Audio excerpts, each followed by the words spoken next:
అంటే ఇన్స్టెంట్గా డెత్ జరిగిందని చెప్పారు. అది వారు హై స్పీడ్లో వెహికల్ వస్తున్నారు, వారు అక్కడ జారిపడ్డము, ఆ బాడీ స్పీడ్గా వెళ్ళేసి అక్కడ స్టేషనరీ ఆబ్జెక్ట్ తగలడము, దానివల్ల హెడ్కి ఇంజరీ కావడము, ఇన్స్టెంట్గా చనిపోయారని డాక్టర్ గారు ఒపీనియన్లో మాకు చెప్పారు.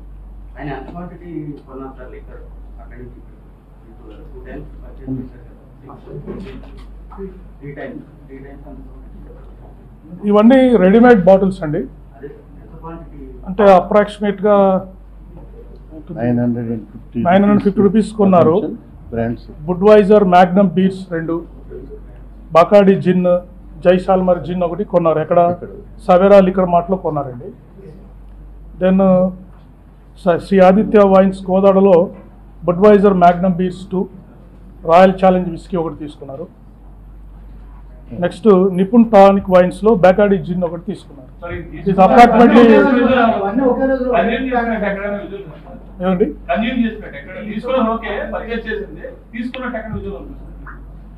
విజువల్స్ మాకు దొరకలేదు. కొంత ఫుటేజ్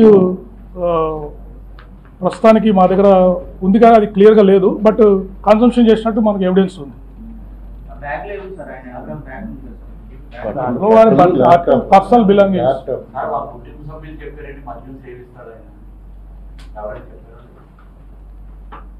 అది ప్రస్తుతానికి మేము డిస్క్లోజ్ చేయలేమండి. వారి వైఫ్తో మాట్లాడిన విషయాలు వారు చెప్పింది మళ్ళీ మీకు డిస్క్లోజ్ చేస్తాం. Right, next.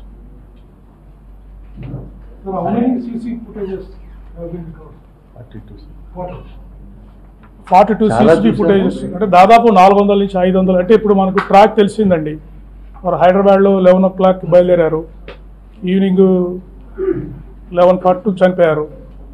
సో ఎక్కడైతే వారు ట్రావెల్ చేస్తున్నారో ఆ ఏరియాలో ఉన్న CCTV ఫుటేజెస్ అన్నీ ఆ టైం అప్రాక్సిమేట్ ట్రావెల్ తీసుకుని అక్కడ ఉన్న CCTV ఫుటేజ్ అన్నీ చూసుకోవడం జరిగింది. దాదాపు 400 to 600 CC ఫుటేజ్ మనం వెరిఫై చేశాము. అరౌండ్ 40 to 60 కెమెరాస్లో మనకు ఎవిడెన్స్ దొరికిందండి. సార్ చిన్న విషయం సార్, లాటాప్ బాటిల్ తీసుకున్నప్పుడు చూపిస్తుందో వచ్చినది ఒక వ్యక్తి పొద్దున్న సాయంత్రం లాటాప్ బాటిల్ ఇంత జర్నీ చేయగలరా సార్? అంటే అది దట్ డిపెండ్. ఒక వ్యక్తి పొద్దున్న సాయంత్రం లాటాప్ బాటిల్ ఇంత చేసుకుంటే అది మనకి వారికి ఎక్కువ మత్తు కలగచ్చు. కానీ అందుకే మీకు హిస్టరీ చెప్పాను. లాస్ట్ మార్చిలో కూడా వారు ఒకసారి ఇక్కడికి వచ్చినప్పుడు 2 సార్లు వైన్ షాప్కి వెళ్ళి వారు లిక్కర్ తీసుకున్నారు. అంటే వారికి ఇదివరకు కూడా అలవాటు ఉంది అని చెప్పేసి మనకు క్లియర్గా ఇండికేషన్ తెలుస్తాం. కాబట్టి ఆటోమేటిక్గా కొంత వారికి రెసిస్టెన్స్ కూడా డెవలప్ అయి ఉండొచ్చు. లిక్కర్ కన్జంప్షన్ చేసినా కూడా కంట్రోల్ చేసుకొని డ్రైవ్ చేసే ఉండొచ్చు. కానీ ఆ రోజు మీరు అబ్జర్వ్ చేస్తే 3 times ఈ consumed liquor according to the evidence. అందువల్ల ఎక్కువసేపు జర్నీ చేయడం, ఆ రోజు ఎండ ఉండడము, అవన్నీ కంట్రిబ్యూటరీ ఫ్యాక్టర్ అయి ఉండొచ్చు.